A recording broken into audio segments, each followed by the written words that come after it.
Questão 20. O amor de Deus. Em 4 artigos.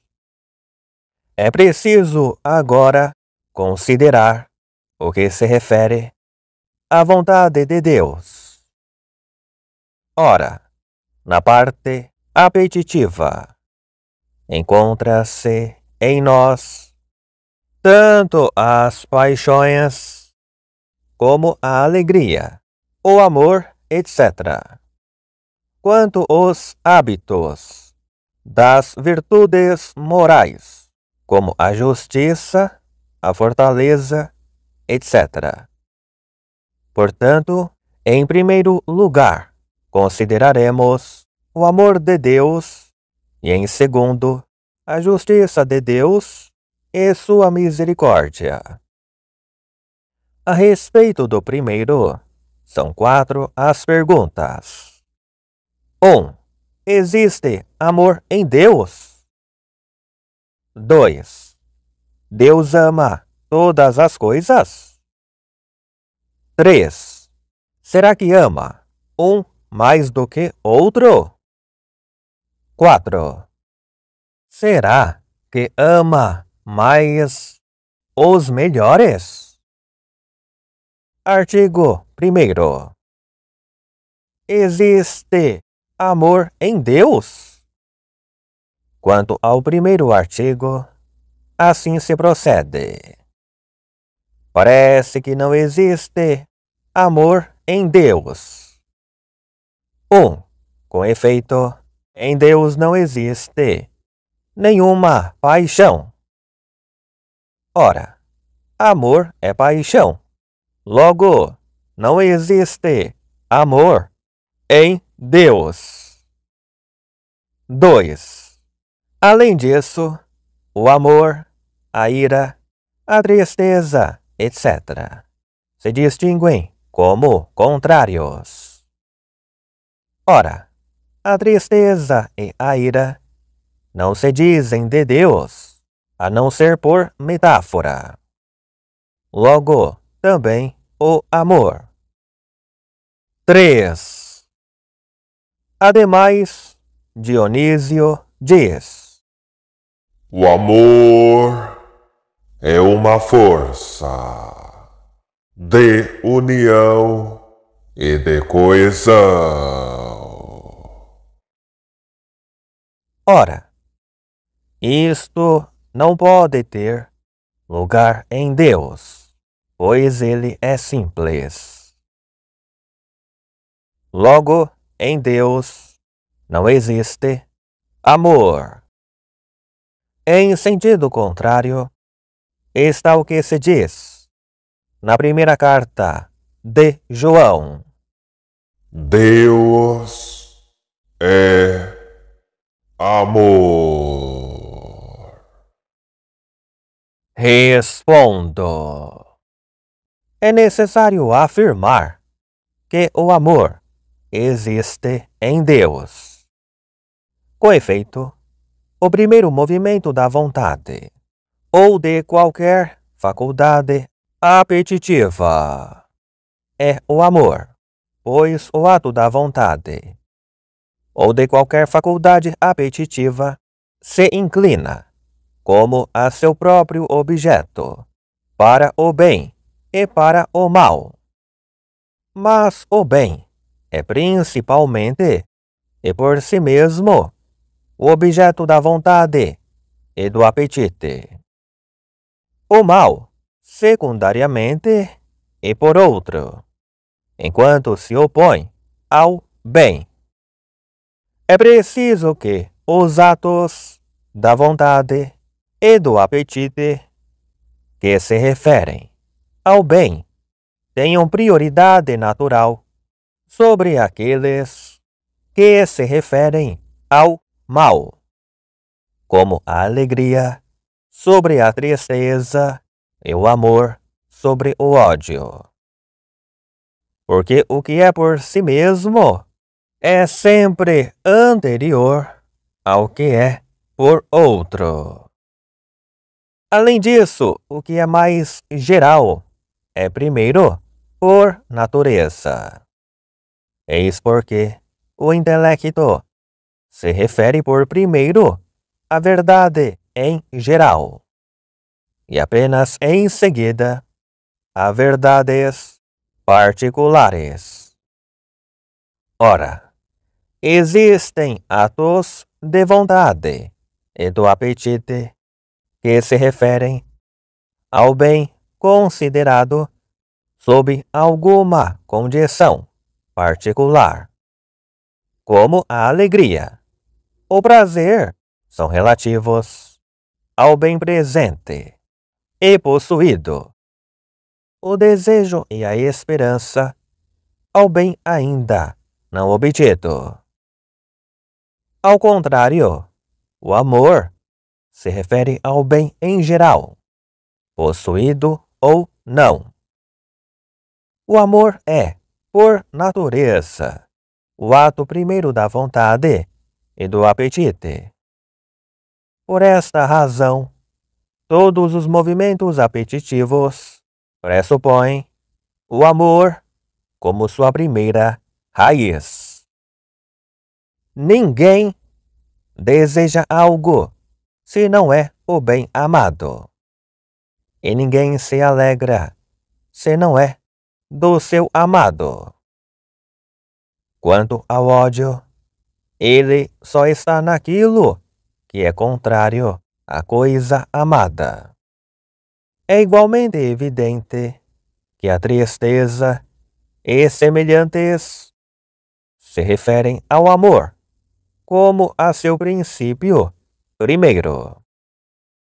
Daí que em quem há vontade ou faculdade apetitiva deve existir o amor, porque supresso o que é primeiro, suprimem-se as outras coisas.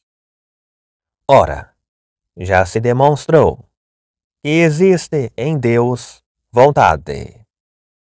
É então necessário afirmar que nele existe amor. Quanto ao primeiro, portanto, deve-se dizer que a faculdade cognoscitiva não move, a não ser mediante a apetitiva. Em nós, a razão universal move por meio da razão particular, como está dito no Tratado sobre a Alma. Assim também o apetite intelectual, chamado vontade, nos move mediante o apetite sensitivo. Eis porque o que imediatamente move nosso corpo é o apetite sensitivo. Por isso, o ato do apetite sensitivo é sempre acompanhado de uma alteração do corpo, principalmente com respeito ao coração, que é o primeiro princípio do movimento nos animais. Os atos do apetite sensitivo, enquanto ligadas a uma alteração do corpo, são paixões e não atos da vontade. O amor e a alegria, ou o prazer, quando se trata de atos do apetite sensitivo, são paixões. Mas não quando se trata de atos do apetite intelectual. Ora, é assim que atribuímos a Deus o que leva o filósofo a dizer no livro 7 da Ética: Deus se alegra com uma ação una e simples. Pela mesma razão, ele ama, sem que se trate de paixão.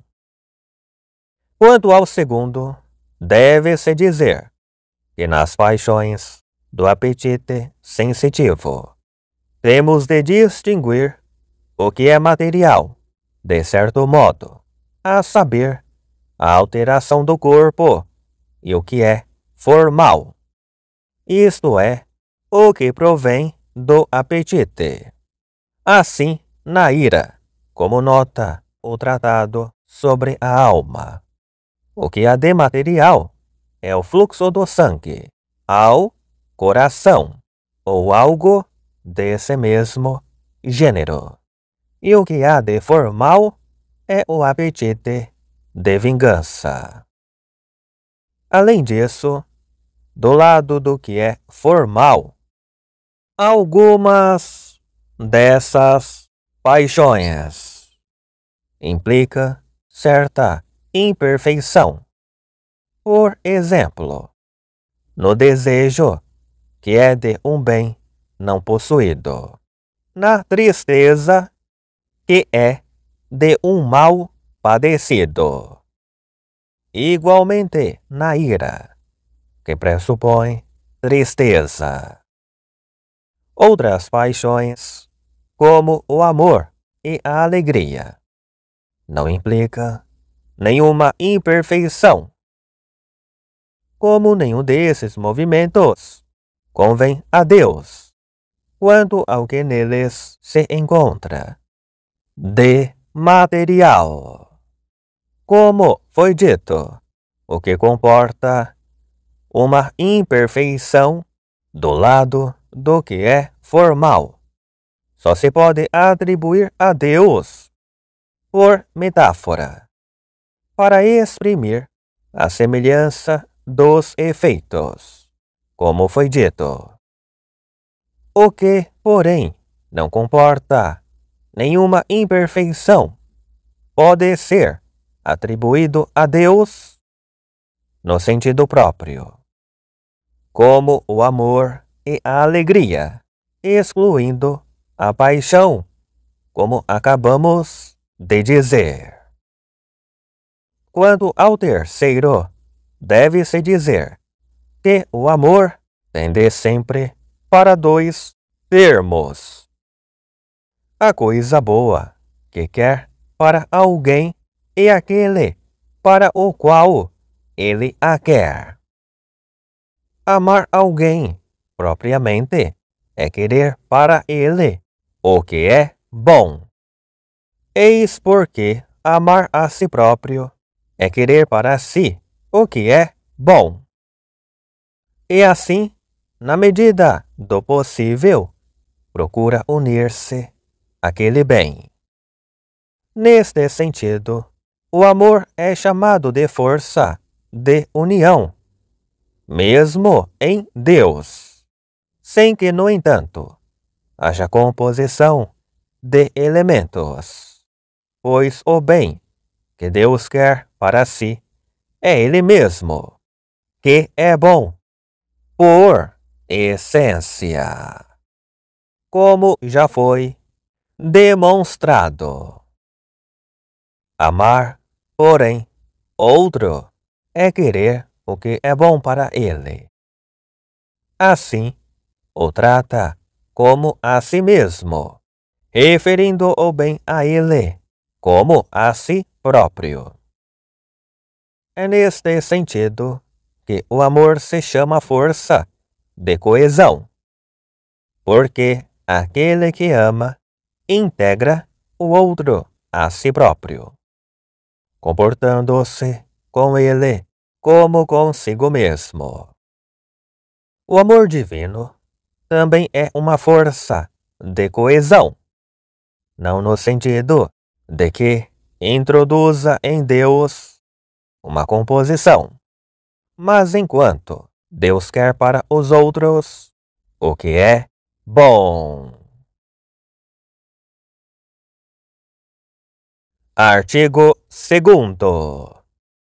Deus ama todas as coisas. Quanto ao segundo, assim se procede. Parece que Deus não ama todas as coisas. 1.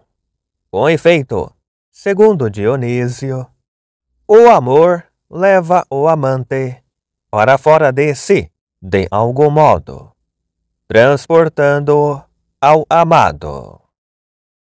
Ora, é inadmissível dizer que Deus, posto fora de si, se transporte aos outros. Logo, é inadmissível dizer que Deus ama o que é distinto de si. 2. Além disso, o amor de Deus é eterno. Ora, o que é distinto de Deus não é eterno, senão em Deus. Logo, Deus não o ama, senão em si mesmo. Na medida, porém, em que está em Deus, não é distinto de Deus. Logo, Deus não ama o que é distinto de si. 3.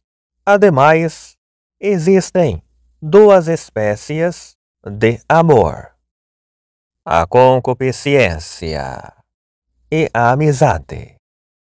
Ora, Deus não ama as criaturas irracionais com amor de concupiscência, pois não tem necessidade de algo que lhe seja exterior, tampouco as ama com amor de amizade, que não se pode ter para com criaturas irracionais.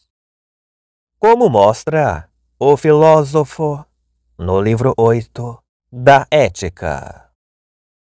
Logo, Deus não ama todas as coisas. 4. Ademais, no Salmo 5, se diz de Deus: Detestas todos os que praticam iniquidades. Ora, não se pode ao mesmo tempo odiar e amar. Logo, Deus não ama todas as coisas. Em sentido contrário, está no livro da sabedoria: Tu amas tudo o que existe, e nada detestas do que fizeste. Respondo: Deus ama tudo o que existe, pois tudo o que existe, enquanto tal, é bom. O ser de cada coisa é um bem, e toda a perfeição dessa coisa é também um bem. Ora, foi demonstrado acima que a vontade de Deus é causa de cada coisa. Eis porque cada coisa só tem o ser ou algum bem na medida em que é querida por Deus. Logo, a tudo o que existe, Deus quer algum bem. Como amar não é senão querer o bem de alguém. É evidente que Deus ama tudo o que existe. No entanto, este amor não é como o nosso.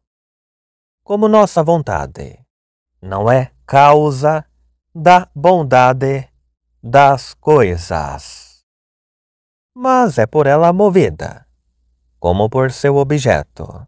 Nosso amor mediante o qual queremos para alguém o bem, não é causa de sua bondade.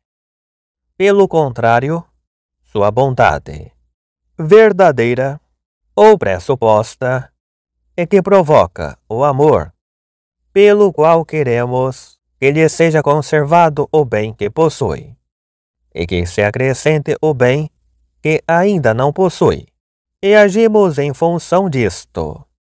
O amor de Deus, ao contrário, infunde e cria a bondade nas coisas. Quanto ao primeiro, portanto, deve-se dizer que o amante sai de si, voltando-se para o amado, enquanto quer para o amado o que é bom para ele, e lhe garante isso por sua providência, como o faz para si mesmo. Eis porque Dionísio acrescenta: Ousemos dizer, em nome da verdade, que ele mesmo, causa de todas as coisas, na abundância de sua bondade amorosa, sai de si mesmo quando provê a tudo o que existe. Quanto ao segundo, deve-se dizer que, embora as criaturas não tenham existido desde toda a eternidade, senão em Deus, entretanto, por terem existido em Deus desde toda a eternidade, Ele as conheceu desde toda a eternidade em suas próprias naturezas. E por isso mesmo as amou. Assim também nós, pelas semelhanças das coisas que há em nós, conhecemos as coisas que existem em si mesmas. Quanto ao terceiro, deve-se dizer que só se pode ter amizade pelas criaturas racionais, nas quais se encontra a reciprocidade do amor e a comunhão de vida, e as quais sucede encontrar-se bem ou não de acordo com a sorte e a felicidade. Por isso mesmo, a elas cabe, propriamente, o bem-querer. As criaturas irracionais não podem se elevar a amar a Deus, nem a participar de sua vida intelectual e bem-aventurada. Eis porque Deus, para falar com propriedade, não ama essas criaturas com amor de amizade, mas com uma espécie de amor de concupiscência, na medida em que as ordena às criaturas racionais e a si mesmo. Não que delas precise, mas em razão de sua bondade e de nossa utilidade. Pois desejamos bens para nós e para os demais.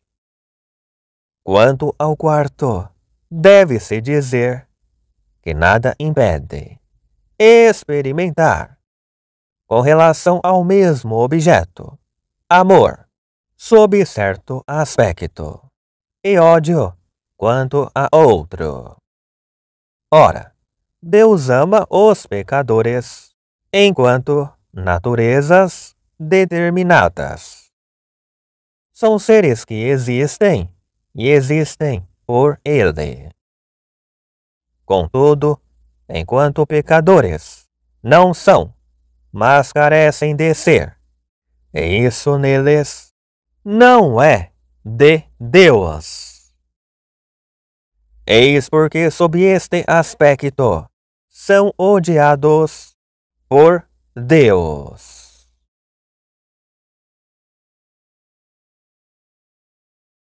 Artigo 3º. Deus ama igualmente a todos. Quanto ao terceiro, assim se procede. Parece que Deus ama igualmente a todos. 1. Com efeito, diz o livro da sabedoria. Ele cuida de todas as coisas igualmente. Ora, a providência de Deus, pela qual cuida das coisas, provém de seu amor para com elas. Logo, ama igualmente a todas. 2. Além disso, o amor de Deus é sua essência. Ora, a essência de Deus não comporta o mais e o menos. Logo, nem seu amor. Então, não ama mais a uns do que a outros. 3. Ademais, o amor de Deus se estende às coisas criadas, tanto quanto sua ciência e sua vontade. Ora, não se diz que Deus conheça uma coisa mais do que outra, nem que a queira mais. Logo não ama alguns mais do que outros. Em sentido contrário, Agostinho declara: Deus ama todas as coisas que fez. Entre elas, ama mais as criaturas racionais. Entre estas, ama mais as que são membros de seu Filho unigênito. E muito mais ainda, seu Filho unigênito. Respondo: como amar é querer o bem de alguém, pode-se amar mais ou menos, num duplo sentido. Primeiramente, em razão do próprio ato da vontade, que é mais ou menos intenso. Neste sentido, Deus não ama mais uns do que outros, pois ama a todos com um único e simples ato da vontade, e sempre da mesma maneira. Em segundo lugar, em razão do bem que se quer para o amado. Nesse caso, dizemos amar mais aquele para o qual queremos um bem maior, ainda que não seja com vontade mais intensa. Deste modo, devemos necessariamente dizer que Deus ama certas coisas mais do que outras. Pois como o amor de Deus é causa da bondade das coisas, como foi dito, uma coisa não seria melhor do que outra, se Deus não quisesse um bem maior para ela do que para outra. Quanto ao primeiro, portanto, deve-se dizer que quando se diz que Deus cuida igualmente de todas as coisas, isto não significa que dispensa por seus cuidados bens iguais a todas as coisas, mas que administra todas as coisas com igual sabedoria e igual bondade. Quanto ao segundo, deve-se dizer que este argumento é válido se refere à intensidade do amor por parte da vontade, que é a essência divina. Ora, o bem que Deus quer às criaturas não é a essência divina. Assim, nada impede que cresça ou diminua. Quanto ao terceiro, deve-se dizer que conhecer e querer significam apenas atos. Não incluem em sua significação objetos cuja diversidade permitiria dizer que Deus sabe ou quer mais ou menos, como foi dito a respeito do amor. Artigo 4º. Deus ama mais os melhores? Quanto ao quarto, assim se procede. Parece que Deus não ama sempre mais os melhores. 1. Com efeito, manifestamente Cristo é melhor que todo o gênero humano, sendo ao mesmo tempo Deus e homem. Ora, Deus amou mais o gênero humano do que a Cristo, pois se diz na carta aos Romanos: Ele que não poupou seu próprio filho, mas o entregou por nós todos. Logo, Deus nem sempre ama mais o que é melhor. 2. Além disso, o anjo é melhor que o homem.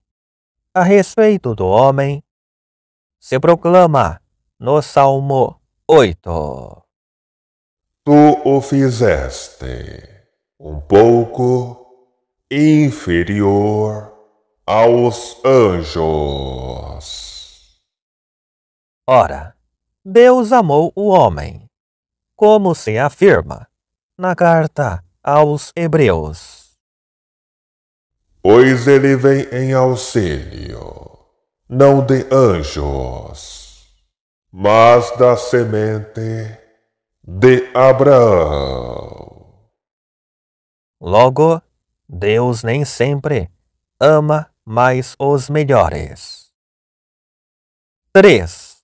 Ademais, Pedro era melhor do que João, pois amava mais a Cristo. Conhecendo essa verdade, o Senhor interrogou a Pedro: Simão, filho de João, tu me amas mais do que estes? No entanto, Cristo amou a João mais do que a Pedro, como diz Agostinho, comentando esse texto. Por esta expressão, João é distinguido dos outros discípulos. Não que fosse o único amado, mas porque era mais amado do que os outros. Logo, Deus nem sempre ama mais o que é melhor. 4. Ademais, o inocente é melhor do que o penitente, pois a penitência, diz Jerônimo, é A segunda tábua de salvação, depois do naufrágio. Ora, Deus ama o penitente mais do que o inocente, pois nele encontra mais alegria, segundo o Evangelho de Lucas. Eu vos digo, haverá mais alegria no céu por um só pecador que se converta, do que por 99 justos que não precisa de conversão. Logo, Deus nem sempre ama mais o que é melhor. 5. Ademais, o justo, do qual Deus prevê a queda, é melhor do que o pecador predestinado à salvação. Ora, Deus ama mais o pecador predestinado, pois quer para ele um bem maior, a vida eterna. Logo, Deus nem sempre ama mais os melhores. Em sentido contrário, cada um ama seu semelhante, como está claro no que diz o Eclesiastes. Todo animal ama seu semelhante. Ora, quanto mais um ser é bom, tanto mais se parece com Deus. Portanto, os melhores são mais amados por Deus. Respondo: é necessário afirmar, de acordo com o que precede, que Deus ama mais os que são melhores. Pois, como foi dito, que Deus ame mais alguma coisa, nada mais é do que querer-lhe um bem maior. Assim é a vontade de Deus, a causa da bondade das coisas. Então, se alguns são melhores, é porque Deus quer para eles um bem maior. Portanto, ama mais os melhores. Quanto ao primeiro, portanto, deve-se dizer que Deus ama a Cristo não apenas mais do que a todo o gênero humano, mas até mais do que a todo o conjunto das criaturas, porque quis para ele o bem maior.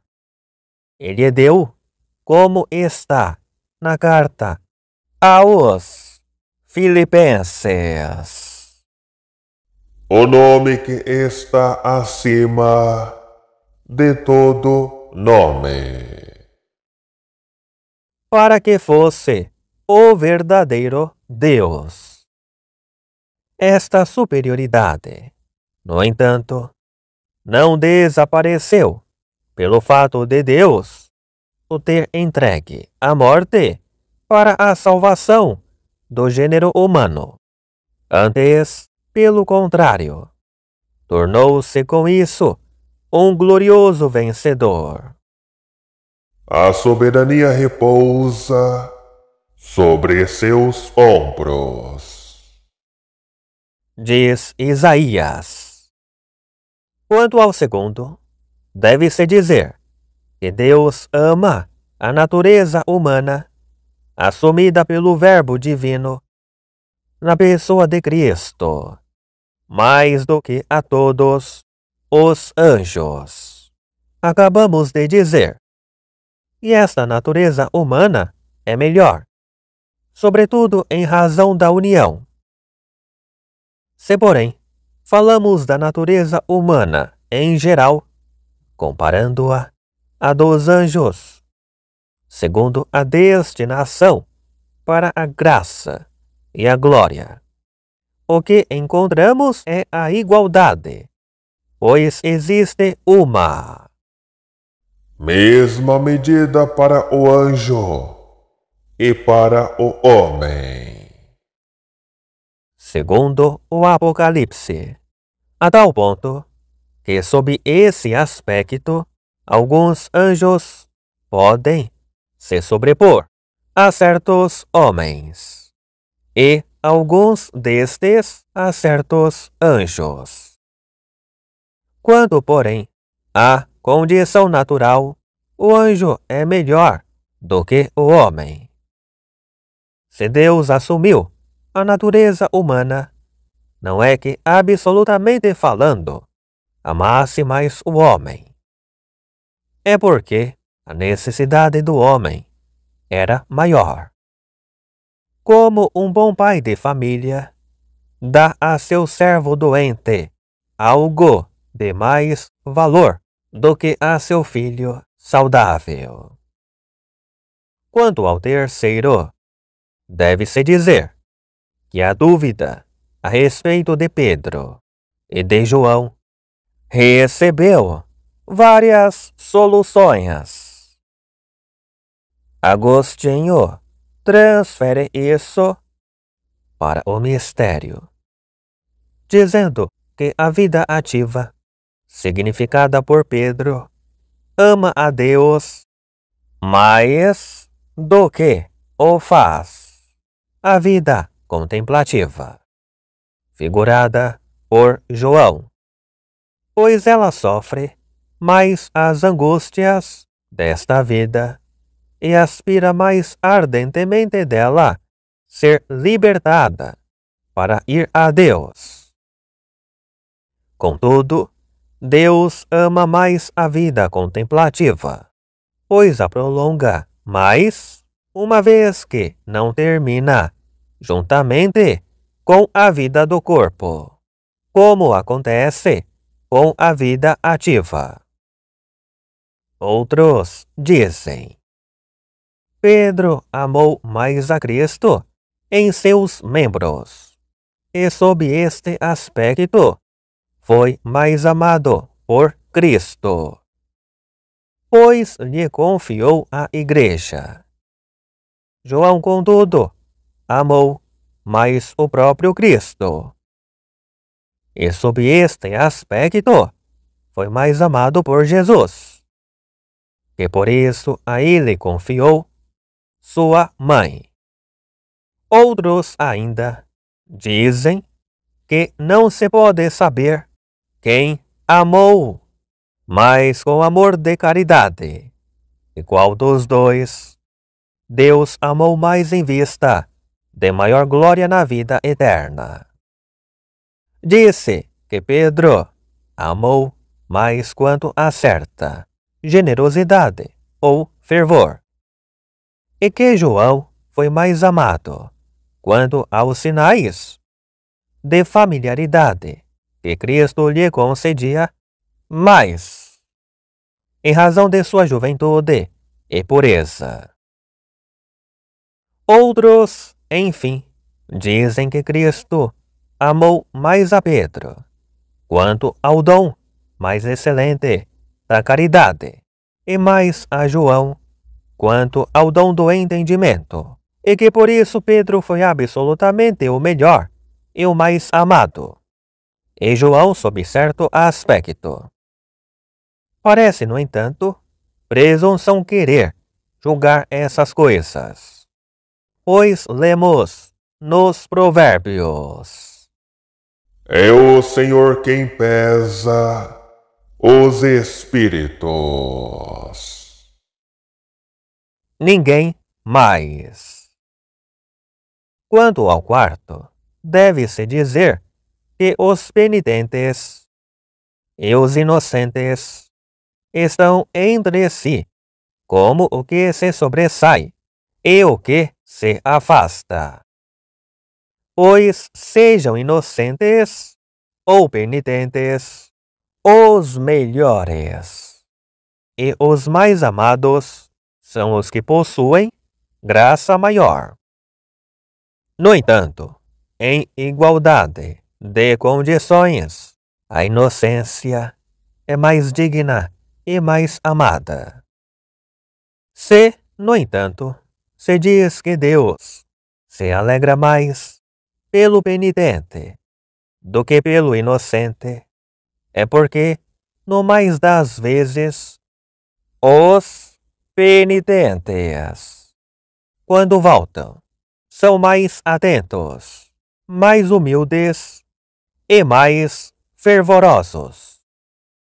Por essa razão, diz Gregório sobre esse mesmo trecho que No combate O chefe ama mais o soldado, que tendo fugido e voltado atrás, ataca com vigor o inimigo, do que aquele que nunca fugiu, mas também nunca agiu com vigor. Ou por outro motivo. Um dom igual de graça é mais para o penitente, que havia merecido uma pena, do que para o inocente, que não a havia merecido. Assim, como 100 peças de ouro dadas a um pobre são dádiva maior do que a um rei. Quanto ao quinto, deve-se dizer que, como a bondade de Deus é a causa da bondade das coisas, a bondade daquele que é amado de Deus deve ser avaliada de acordo com o tempo em que deve receber da bondade divina algum bem. Então, de acordo com o tempo em que o pecador predestinado deve receber da bondade divina o bem maior, ele é o melhor. Ainda que, de acordo com o outro tempo, seja pior. Aliás, houve tempo em que não era nem bom nem mau.